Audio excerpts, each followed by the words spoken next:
Hello, everyone, and welcome to the Safety Artisan. I'm Simon Danucci, and I've been a safety engineer and consultant for over 20 years now. So when I decided to start my own business, I was wondering what I was going to call it. And I looked around at various names, some of which were already taken, and I came up with the name The Safety Artisan for the business and the website safetyartisan.com if you want to take a look. And I came up with that name because I liked the word artisan and what it meant and the connotations. So first of all, artisan means a skilled person who does something by hand. And it can also refer to a thing that is, specially handmade, usually with high quality materials. So I like the sound of that. And I think it's appropriate, even in this modern age where I've worked on, huge projects, multi-billion-dollar projects that lasted for years and involved thousands of people. Because even on a big project, we're still relying on individuals being competent to do a job and to know how to do it, um, and to have that skill and that awareness and that understanding. So that artisanship, that appealed to me. I thought that's good. And another thing was that there's this connotation of somebody working alone at home, maybe a sort of a cottage industry type setup that used to exist before the Industrial Revolution. Or I should say, before the first Industrial Revolution. Now, whichever Industrial Revolution we're currently in at the moment, I don't know. But we've gone back to a world where, thanks to the internet, you can sit at home and do work. And in fact, thanks to, the recent global pandemic, more and more of us have been sat at home doing work, working remotely over the internet. And I, as an individual, can reach hundreds, thousands, or even millions of people over the internet with my teaching and with my knowledge and experience. So, the internet has really enabled a return to those kind of cottage industry ideals where individual people can do something of high quality and find a market for what they're doing, regardless of big brand, big business, etc., etc. So we can, you and I can communicate one to one or one to many, and you can communicate with me, and we can learn together and share together what we want to do. Now, if that sounds good to you, if that sounds something that you're interested in, then please check out the videos and other learning products at safetyartisan.com. And you'll also find me, Simon Danucci, on udemy.com. So if you want to see what I do on a third-party platform, and then that's there too. Okay, well, thanks very much. And I look forward to seeing you again soon. Cheers.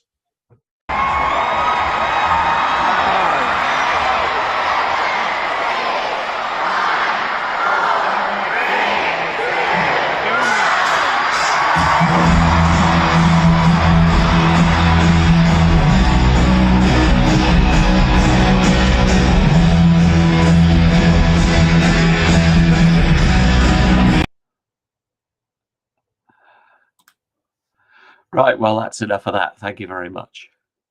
So, good morning, everyone. Well, it's morning here. Wherever you are, I hope you're well. And welcome to today's webinar, the first of two. I'll be running the same one in about 10 hours' time, but this is for you who for this time is convenient. So what I'm going to do, let me just make a few adjustments here. so I can hear you. So we are transmitting on with Eventbrite and with LinkedIn and YouTube and Facebook and Twitter. And if you are on any of those platforms, do feel free to message me or ask questions. And in the chat, I've already put some links to mostly free resources. There's one discounted course there, but we'll talk about that later. So what I'm going to do is share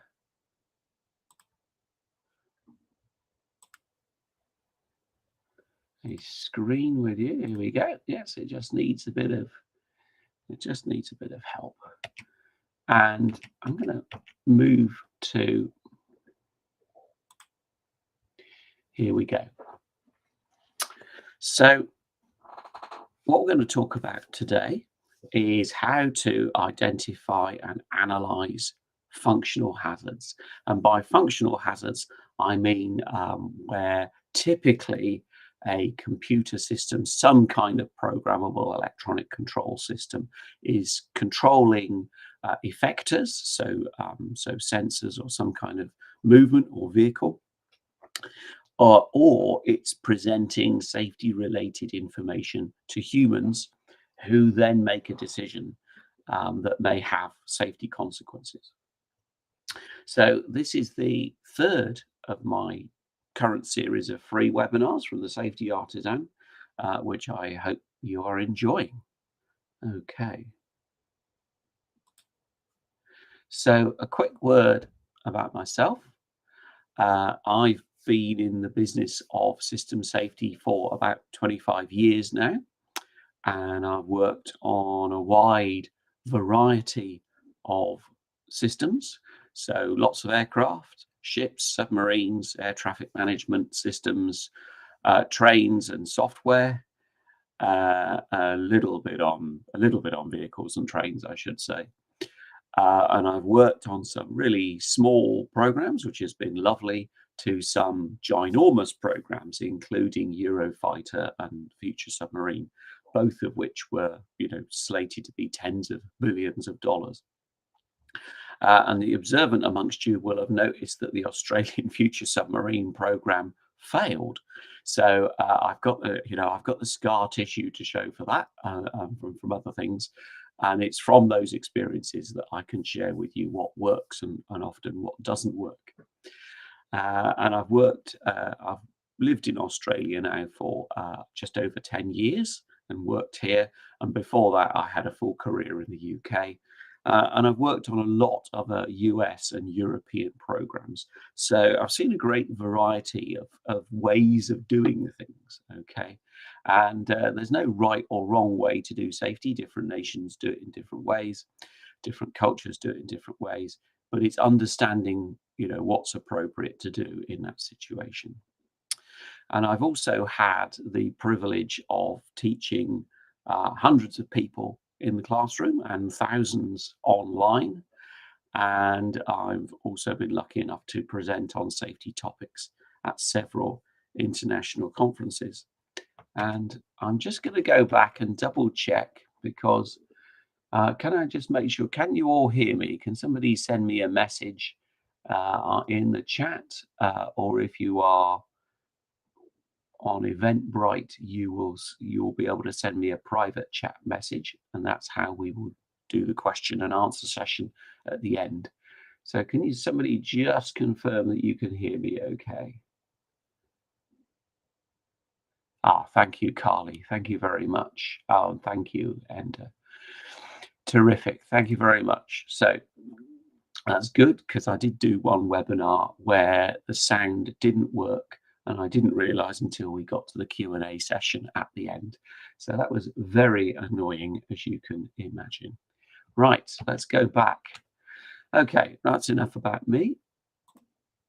So we'll get on to our topic about how do we identify and analyze functional hazards, which is I've seen in a lot of programs, we're great at doing the physical, not so good at the functional. In fact, that's spookily enough, that's where we go on our next slide. So when I talk about physical and functional hazards, the physical stuff, I think we're probably all very familiar with. Generally speaking, it's all to do with energy and toxicity. So with energy, it might be fire, it might be electric shock, it might be falls, so potential energies, the potential energy of something or someone at height falling, or the impact, the kinetic energy. And then, of course, in terms of toxicity, we've got hazardous chemicals, which are by far the biggest issue that we have to deal with in that sphere. And then we've got sort of biological, plus, of course, sort of smoke and toxic gases, often from fires, okay, or chemical reactions. So those are your physical hazards. And as I said, we tend to be really good at dealing with those. We're used to dealing with that stuff. And most projects I've been on have been pretty good at identifying and analysing that stuff. Not so for functional hazards. Okay, I've been on lots of projects still today where functional hazards are just ignored completely, or they're only dealt with partially. So let's explain what I mean about functional hazards. So what we're talking about is where a system is required to do something to perform some hazard. So cars move, okay, they start, they move, and they stop, hopefully. But what happens when those functions go wrong? So what happens where we don't get the function when we need it? So the brakes fail on your car, for example. And so that's a fairly obvious one. And if functional hazards are looked at, it's usually the functional failures that get attention. Okay. But they tend to be the obvious failure modes. The less obvious failure modes, and therefore more dangerous, are the other two. So what happens if things work when they shouldn't? So what if you're driving along on a road or the motorway, perhaps at high speed, and all of a sudden your brakes slam on for no apparent reason, and maybe you've got somebody behind you? Do you have a collision, or do you lose control on the road and crash? So that works when it shouldn't. Or what if the function works, but it works incorrectly? So, for example, I don't know, you turn the temperature down on something, but instead it goes up, or you steer to the left, but instead your vehicle goes to the right, or it displays wrong information. So if you're in a plane, maybe you've got an altimeter that tells you how high you are. Maybe what would be dangerous if the altimeter told you that you were level in height, or you were climbing, but you were actually descending towards the ground. Okay. And yeah, we've had lots of those kind of accidents. Or you just get you've been told that the wrong engine has failed, which is what happened with the Kegworth Boeing 737 crash years ago now. So there's an overview of what I mean by physical and functional hazards. Okay, and it's important that we're clear on that. So how do we deal with functional hazards? Well, we start by looking at our requirements, and we might do what's called system requirements hazard analysis, which I talked about in another session. And so system requirements hazard analysis is a particular task in MIL Standard 882. But you will do similar work in most standards. Okay. So what we might do is we might look at all of our customer requirements, and we might perform a functional failure analysis. Okay. So we might do that analysis where we do, okay, what happens if it fails to function, functions were not required, or functions incorrectly. Okay.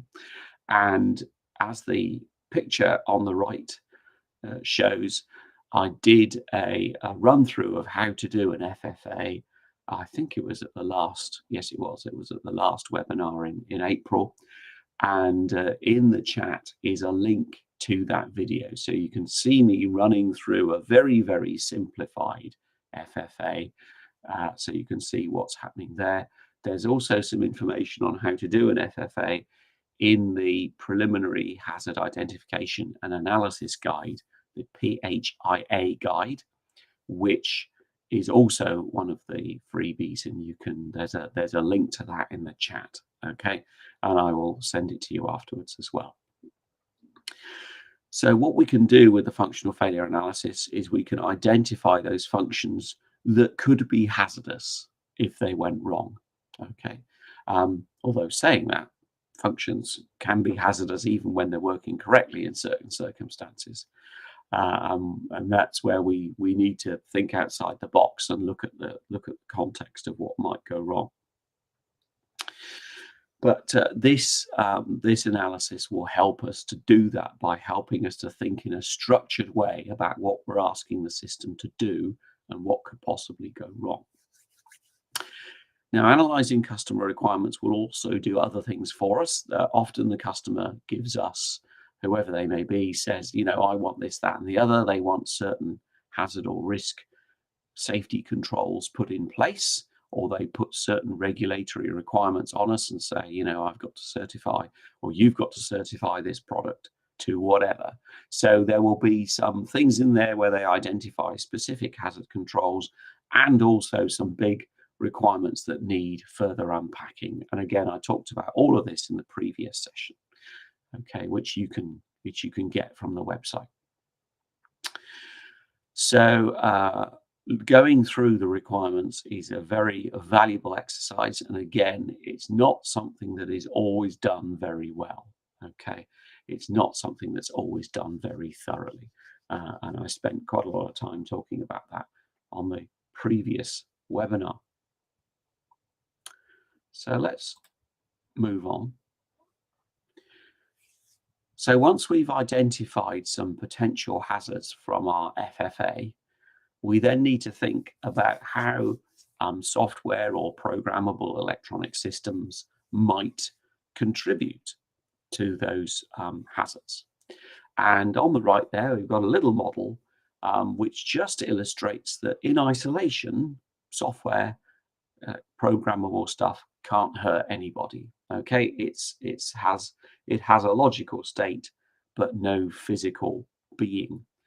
Okay, so the software has some internal state, it's got some data and variables, and it sees some external inputs, it does some processing, puts them together, and it generates some kind of output to the outside world. And it's at that point when we get to the outside world that the hazard occurs or may occur.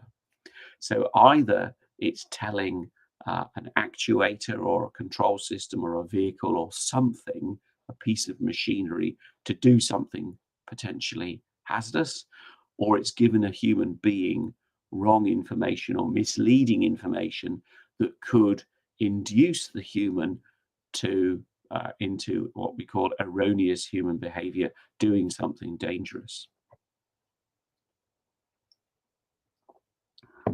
Like running out of tea midway through your webinar. That's very risky. Now, it doesn't end there. Just because the hazard is present doesn't mean that we necessarily get an accident. So very often with these functional hazards, this failure or this misleading information must propagate in order to lead to an accident. So maybe it's generated, you know, maybe a component has generated incorrect information, or it gets passed on to the equipment which the component is in, the subsystem maybe which the equipment is in, the subsystem is in the system is in a platform, the platform is in an environment in the real world. And so the problem has got to propagate all the way through these layers to the real world in order to generate an accident, to actually hurt somebody, okay, to interact with a human. And that means that there's lots of opportunities to stop these things becoming an accident, even though the hazard is present, okay, which are external to the software, okay, and we'll come back to that. So we're not just limited often to controlling the software and making sure it doesn't go wrong, but we also need to do hazard control, put in controls in the outside world Okay, and indeed, it's that big system context, understanding that, which will also help us to prevent accidents, even when the software is working correctly. So, for example, there are lots and lots of accidents where the computers on the plane or the ship or the car or whatever it might be, the piece of machinery, were working exactly as they should have been, and an accident still happened. Very often because a human misunderstood how the system worked. Okay, and these are very common fatal and catastrophic type accidents.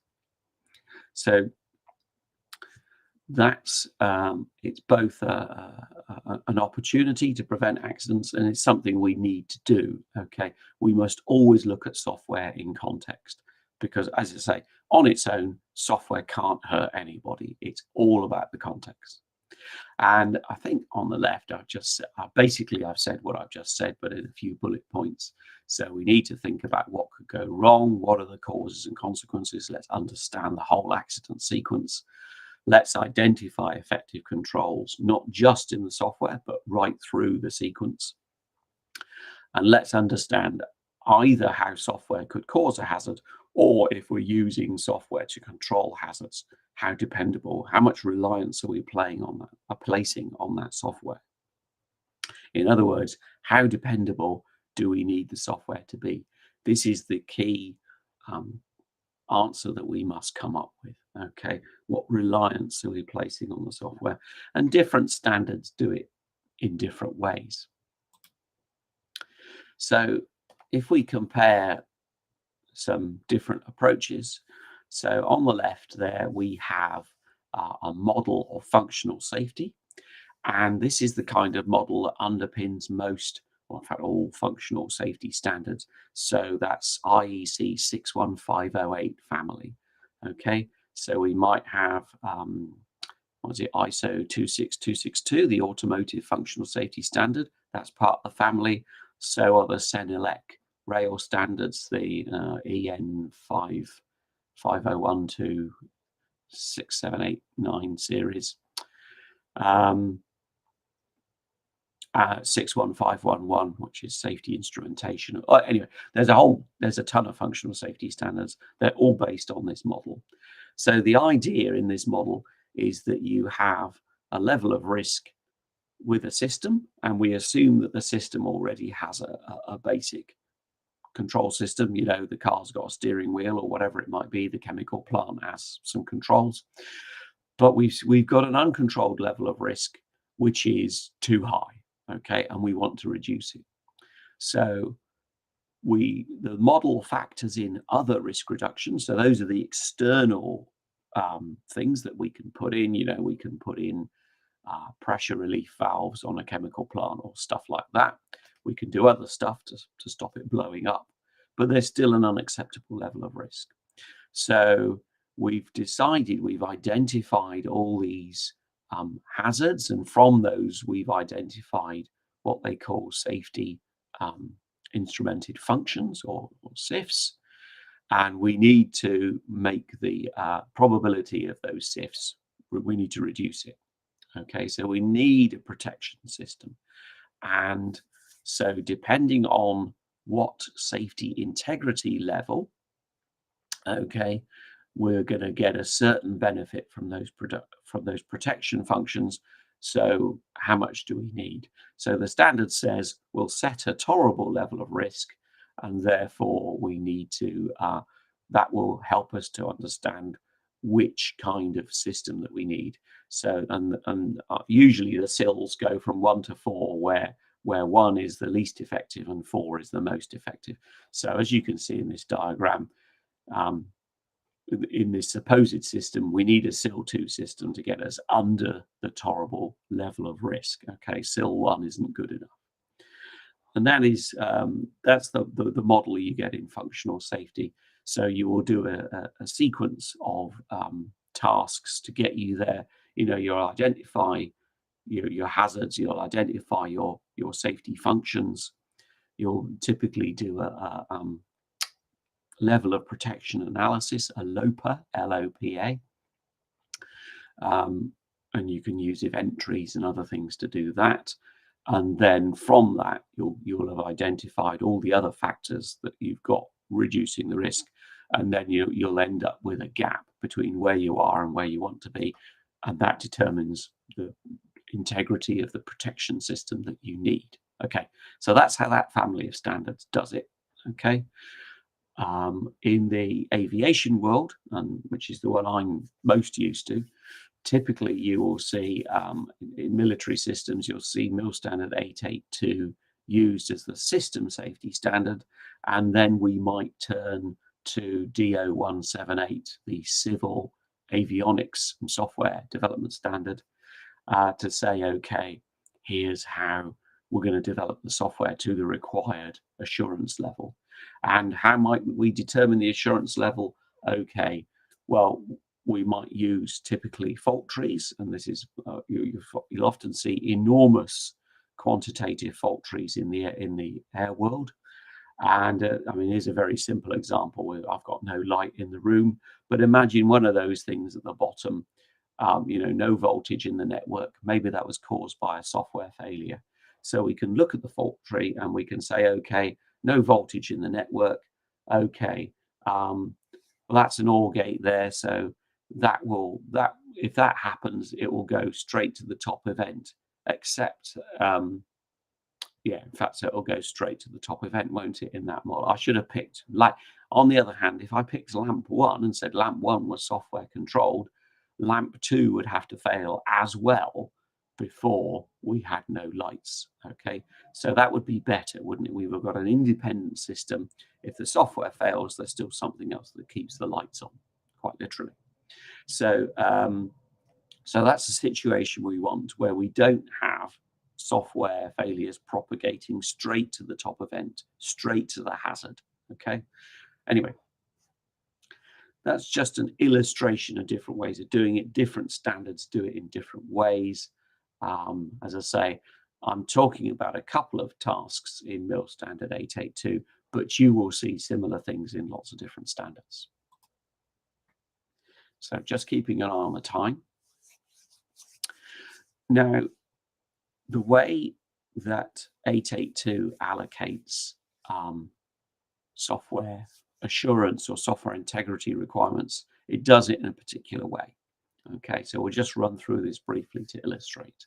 So it starts off saying, well, what is the control category of the software you're considering? And at one end, at the top, we've got autonomous control. So the software is in total control, and if it goes wrong, there's no time to save to prevent the accident. Okay, so we are totally reliant on the software. So something like the software in the flight control system of a naturally unstable aircraft. Okay, if we lose the software, we've got nowhere else to go but, well, into the ground. Then at the other end of the scale, we've got no safety impact. So it doesn't matter what the software does, there can never be a hazard. Okay, so those are the sort of black and white extremes, and they're quite easy to work out. Then we've got 3 in the middle. So let's start at the top. We've got semi-autonomous. So the software is in control, or it's providing safety-related information. But if it goes wrong, there is time for outside intervention. Okay, but we're relying on outside intervention to spot that the software has gone wrong and do something about it. Okay, so we're placing quite a lot of reliance on the software.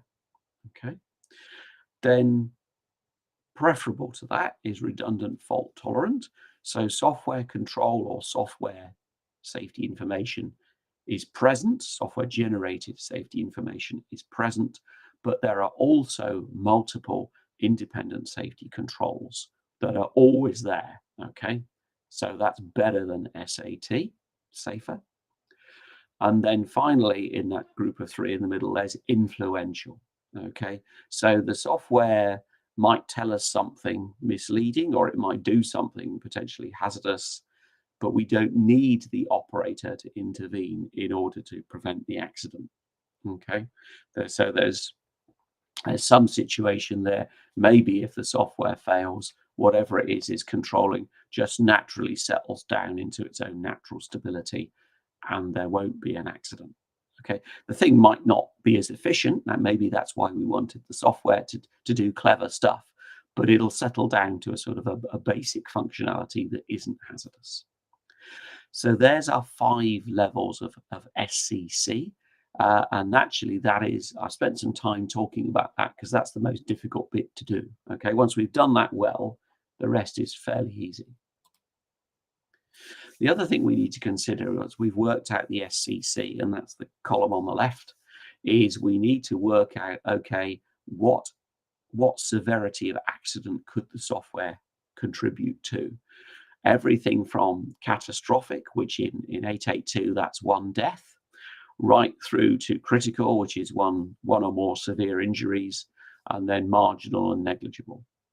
So we combine the two together, and clearly, if we're totally reliant on the software and the result is possibly killing people, then that's the worst case. So that is software criticality index, or SWCI 1. Okay, and it goes from SWCI 1 to SWCI 5. Okay, right down to nothing at all can go wrong. So we put those two together, we work out what the SWCI is, and please note there is no consideration of probability here. Okay, we do not consider probability the way this standard does it, which is totally different to the way that the IEC 61508 family of standards do it. That's all about probability and failure rates. Okay, so but the approach that the 882 takes does not take probability into account, only the architecture of the system and the possible severity of the accident.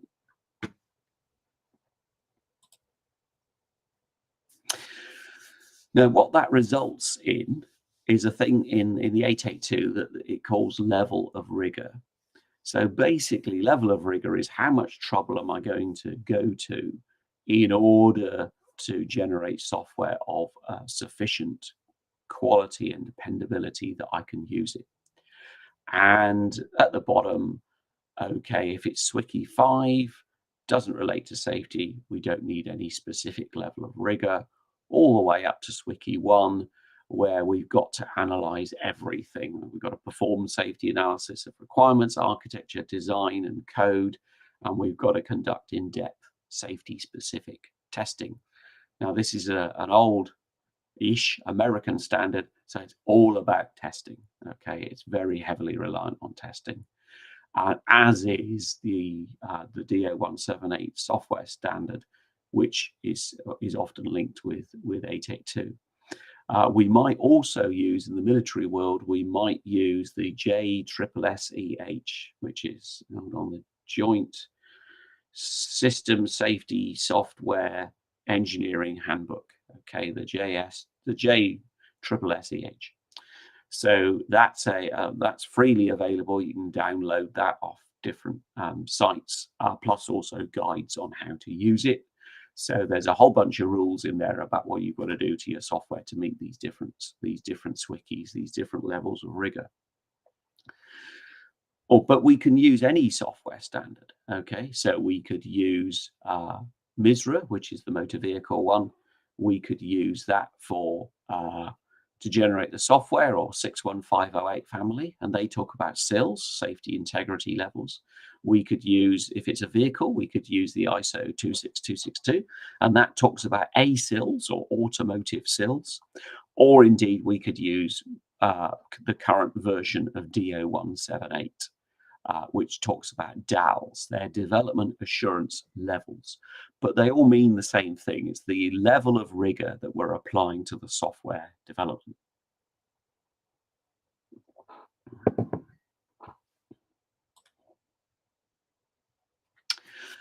Okay, now here's a slide. We don't often talk about this. What happens if we can't or don't achieve the required level of rigor? And this is something we never talk about. It's kind of the sort of the dirty little secret in software safety engineering, because nobody wants to admit that we fail or just muck things up totally, which does happen. So what do we do if we don't get there? Well, there's various options. In the 882 standard, you are allowed A senior manager, and the worse the risk, the higher up the chain you have to go, a senior manager is allowed to authorize the risk even if your software isn't up to snuff, okay? Even if it's not good enough. Now that is rare. Most standards just don't allow that. If you, in all other standards that I've seen, if you don't achieve the required level of integrity or dependability, you've either got to go back and do it again, or you've got to find some other way of getting there. So maybe you have more external controls or better controls, or maybe you put operational limitations in place to say, don't go to this part of the performance envelope because the software falls over here, or it doesn't work very well, or it doesn't work fast enough maybe. So most standards don't give you this get out of jail free card. And I have to say, I'm not that keen on this myself, but there it is. And it's worth noting that there are different frameworks that drive us to different behaviors.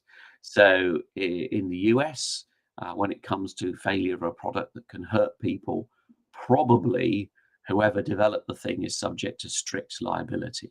Okay. So there's different kinds of liability in US law, but strict liability is the one that is probably, I'm not a lawyer, but if we look online, we're told when it comes to failure of products that could hurt people, strict liability is probably relevant. And the only defense to strict liability, I am told, is to prove due diligence. So we've got to prove we were diligent in developing the product. Now, if we knew that there was a shortcoming in our software and we went ahead and fielded the system anyway, I think it might be difficult to prove to come up with a due diligence defense, unless we could show really, really well with a lot of confidence that the deviations of substandard software couldn't possibly hurt somebody. But then again, if it couldn't possibly hurt somebody, we wouldn't be having this conversation, would we? Then in other jurisdictions, in the UK and Australia, for example, we have to declare that risks are reduced so far as is reasonably practicable, or as low as reasonably practicable. And that test allows us to make a kind of trade-off of safety versus cost, but it's a weighted trade-off in favor of safety, okay? And it's done in different ways. It can be done in a qualitative sense. We can follow a process that puts some rigor into this decision, or we can follow a tolerability approach where we've got numbers, where we've got probability, and then we can look at that. Okay, so again, I have lessons on how to do SFARP, but I'm not going to do that here because that's a whole big thing in itself. And then tolerability is a whole other thing that we've got to understand as well if we're going to go down the trade-off route. So there's different ways of handling, we don't have a perfect system. Okay, let's put it that way. Okay, so I've talked for about almost 40 minutes now. So I'm going to let you know what do you do next. Okay, we've had a brief overview of identifying and analyzing functional hazards and how typical standards go about dealing with it. What's next? So what I put in the chat are these links. So first of all, you've got a free PHIA guide. You've also got in the links, you can sign up for subscribe for free emails with more content and discounts by following the link. There's also I did a foundations course which talks about the very early stages of system safety programs, and there's a 60% discount on there. It says 1 week. I'll check the date on that. I might have to. I think the date it runs until tomorrow. Okay, but I'll look at extending that. So there's 60% off that course. And also, if you go to the website, there's lots of free content on the blog there. So if you go to safetyartisan.com, there's lots of free stuff on the blogs, and there's paid courses and lessons as well. And in particular, there is I do a course called Principles of Safe Software Design.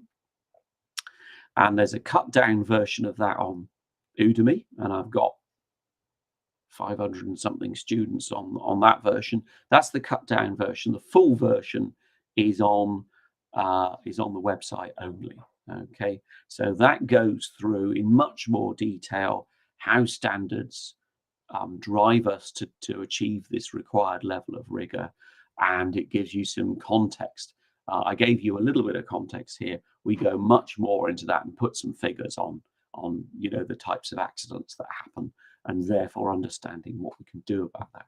So that course is also there. Maybe I'll shove that in the chat as well. I'll find the link to that. So you've got some resources there on the website, and also, as I've mentioned, I do courses on Udemy, which some of which are free, which you can check out. And as it says, yeah, go to the website. There's a lot more resources on there. And if you subscribe, you get a series of emails where I share with you excerpts from my most popular videos, so you can see what I do and the way what I teach and the way I teach it, to see if that suits you. Okay, so just remains, before we go to the Q&A session, just remains me to say that this is a third of a series of 5 webinars. And next, we're going to talk about workplace hazard analysis. So we've talked about the very first one, which wasn't last month, that would have been February. We talked about 5 ways to identify hazards. Then in March, we talked about foundations of safety assessment, and I mentioned a little mini course on that. So task 201 is hazard identification. Tasks 202 is preliminary hazard analysis, and 203 is system requirements hazard analysis. I talked about that. Today, we've talked about hazard identification and functional hazard analysis. So that's tasks 201 and 208. Next month, we will talk about 206 and 207. So that is OSHA, that's operating and support hazard analysis, and health hazard analysis. So those are the really important workplace health and safety analysis tasks. And then finally, we will talk about hazard analysis within a systems engineering framework. Okay, and so in there, we're talking about subsystem, system, and system of systems hazard analysis, those 3 tasks there. Okay, and that will be in July. But next month, we're going to be talking about workplace stuff.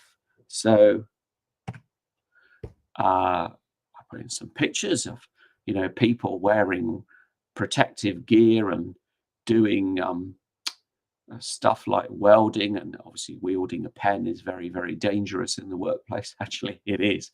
So we're going to talk about some more typical physical hazards and the work that we do there. Okay, so that will be next month's webinar. Okay, so we're going to move to a Q&A session now. And it says, ask me anything within reason. I'm not very good at questions on sport. Okay. But ask me anything either to do with the topics that we've just talked about or safety. So I'm just going to stop sharing there. Okay, so we're still streaming. Now then, I've got a question here already. Hello from various people. It's good to see you. I'm just gonna give me a sec. I'm just gonna pull up. I don't know why I didn't do this earlier. I'm just gonna pull up my website and I will give you a link to that course that I mentioned on safety. So, in fact, okay.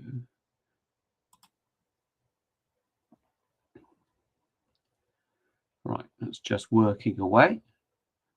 So do please keep putting questions into the chat and I will get to them. Where are we? Where's it gone? system safety, risk analysis programs, Australian work health and safety, cyber security. Here we go. Principles of safe software. Right. So I'm just going to, here we go. I'm just going to put that in the chat. So here is the link to the Principles of Safe Software course. Right. Okay. So let's start looking at questions. So in the chat, just make sure I haven't missed anything. So yeah, so in the chat at the beginning are all the links to the freebies. So I've got a first question here. Do you start with draft requirements? Presumably a mature requirements document addresses functional failure, at least for an initial design. Okay. Well, it varies.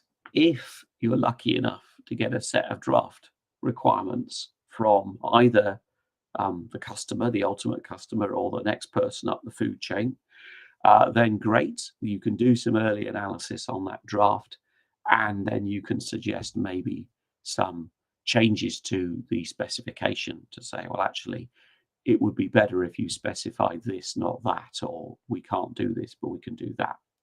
And in fact, that's what a lot of the mill standard tasks are all about doing that.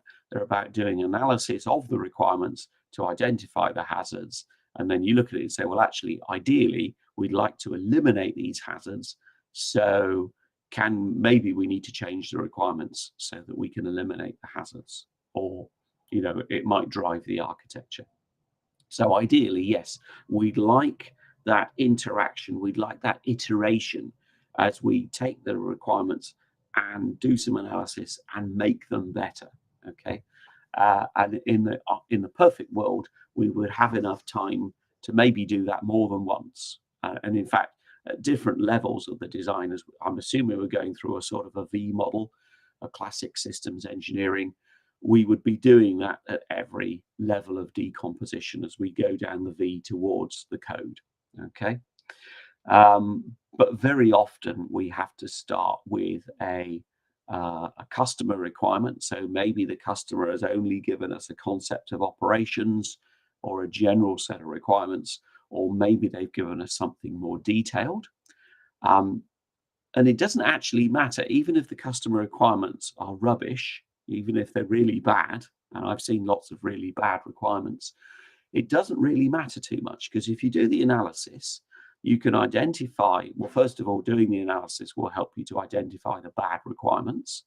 And then you can, hopefully you can go back to the customer and say, well, look, this requirement is a bit vague. We can't actually verify it one way or another. So we've come up with a response that's, here's our response to your requirement, and this is something that we can actually verify. Okay, so that's your sort of systems engineering work that should be going on as well in the bigger picture. And as part of that, we can identify hazardous functions. We can identify safety controls. Maybe the customer has given us a prescriptive requirement. Okay, we can go back to the customer and say, do you really mean that? Because maybe this is going to cost you a lot of money and we don't actually think it's necessary. But if they say, yes, no, we want it, then okay, that becomes a safety control or a certification requirement, where we go, okay, how are we going to do a certification program to prove to you that we've met the regulations? So a bit of a long-winded answer, but we need not necessarily have draft requirements. We can still make things, we can still respond to a poor requirement and make it better. Okay. Hopefully before we've signed the contract that says we're going to deliver. Right, so thank you for that. Now, we've got a few people online. Have we got any questions for those in the private chat? Have we got any more? Oh, thank you, Enter, for that response. Have we got any more questions about functional safety and software safety? And you can ask anything you like. If I don't have the answer straight away, I will go and look it up and post it back to everyone, of course. But just let me know if there's anything else you want to ask. So while you have a think about that, I'll tell you what I will do is I'm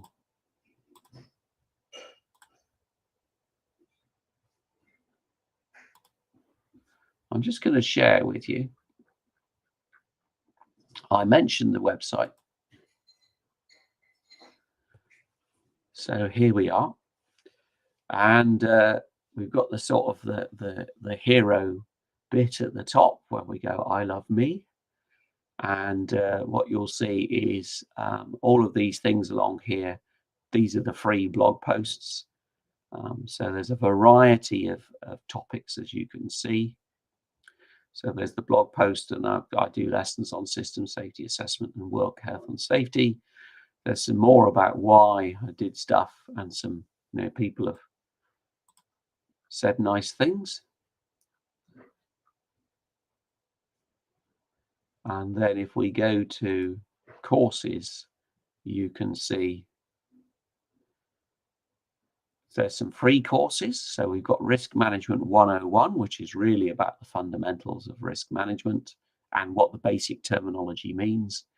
I did my CISSP, that's cybersecurity course, a couple of years ago. So I did a freebie about how you pass the exam. And then we got some intermediate courses. So we got system safety risk analysis programs, Australian work health and safety, cybersecurity, and then principles of safe software. And then my biggest course, which covers all 10 of the MIL Standard 882 tasks, is system safety assessment. Now it's $495 US is the full price.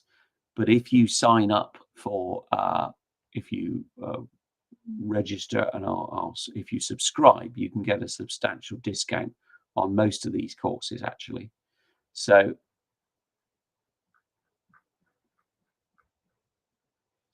quick thing. So if you subscribe, or you'll get a pop-up on the website that offers you, okay, you can sign up for free, you get emails, there's no commitment, and you can unsubscribe at any time, okay, and it's all legally compliant, and you'll get discounts on a lot of these courses, and also you'll get to hear the latest of what I'm doing.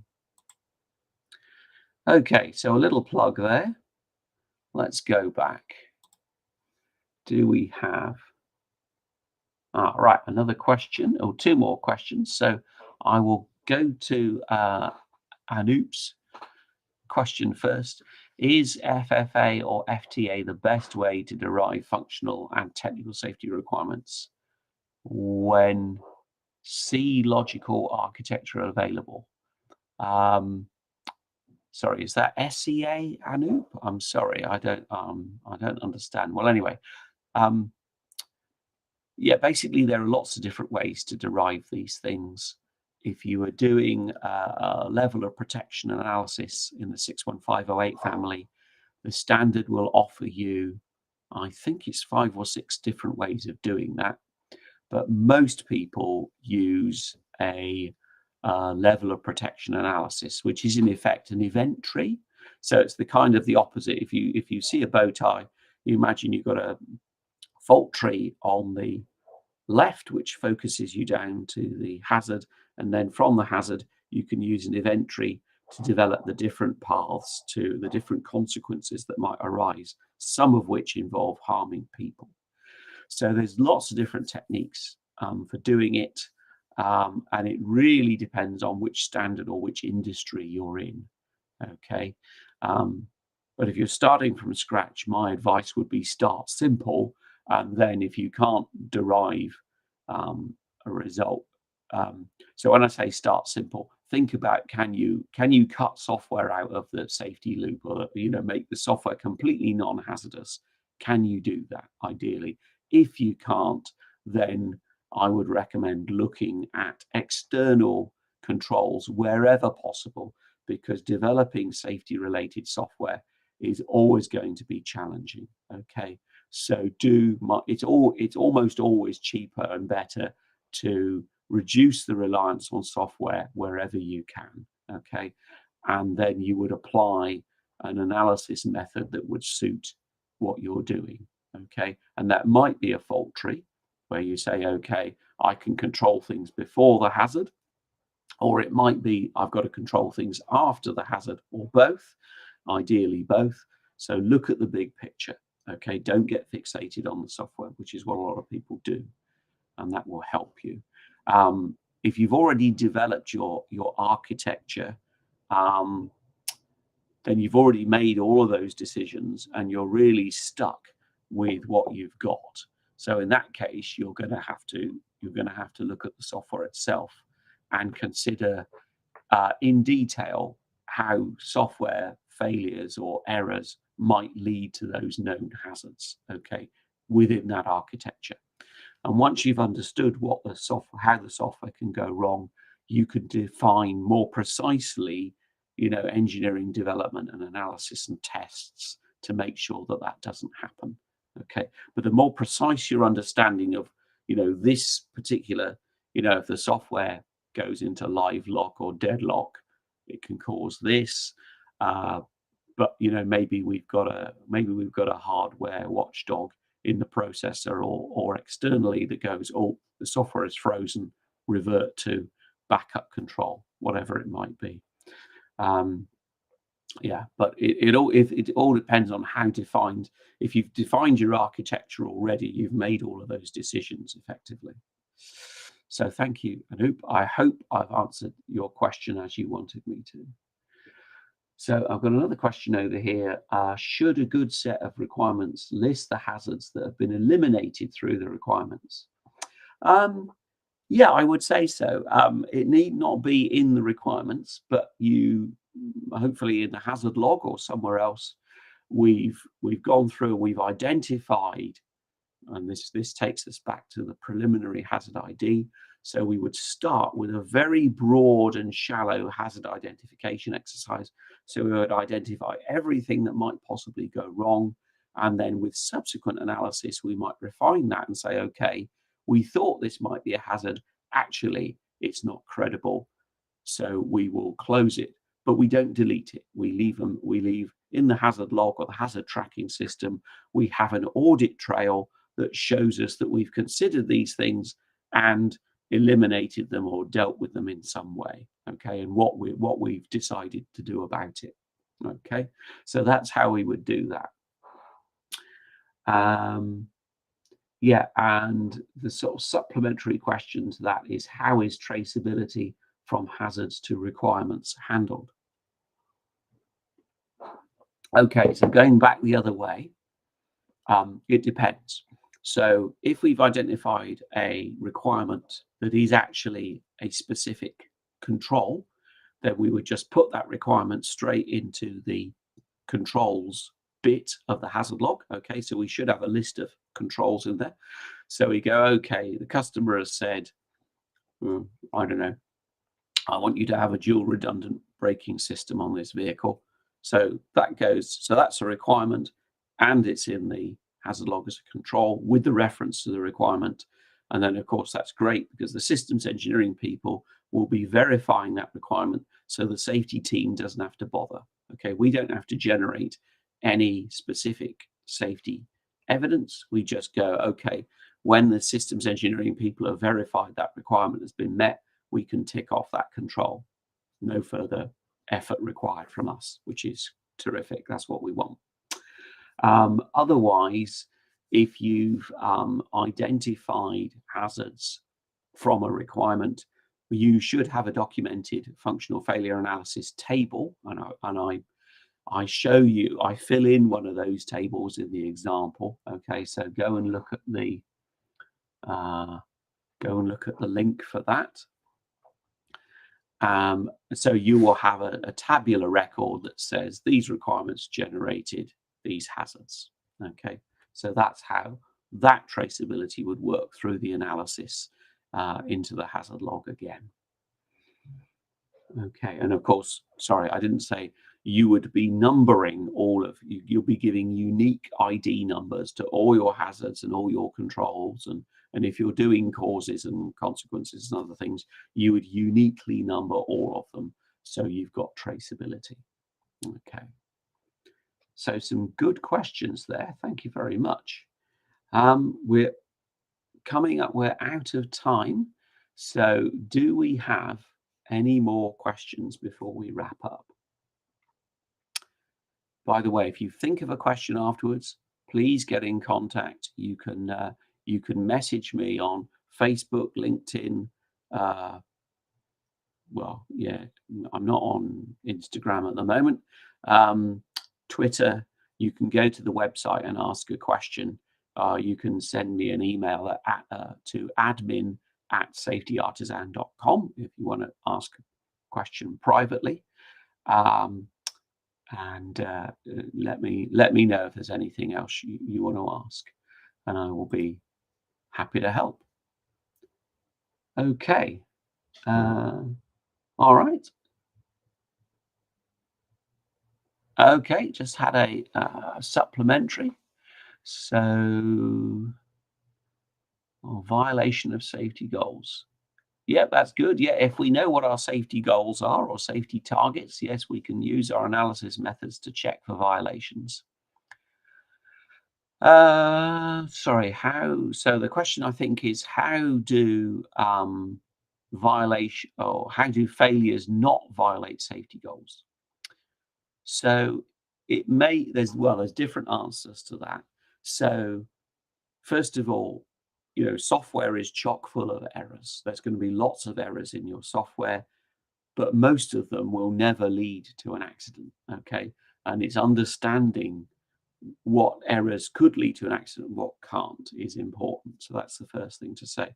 So there could be lots of failure modes, depending on your architecture and depending on the context, where your system can fail safe naturally, the software can stop working, a human being could take over, a backup system could take over. You can still meet your safety goals. Okay, you've still got a safe system.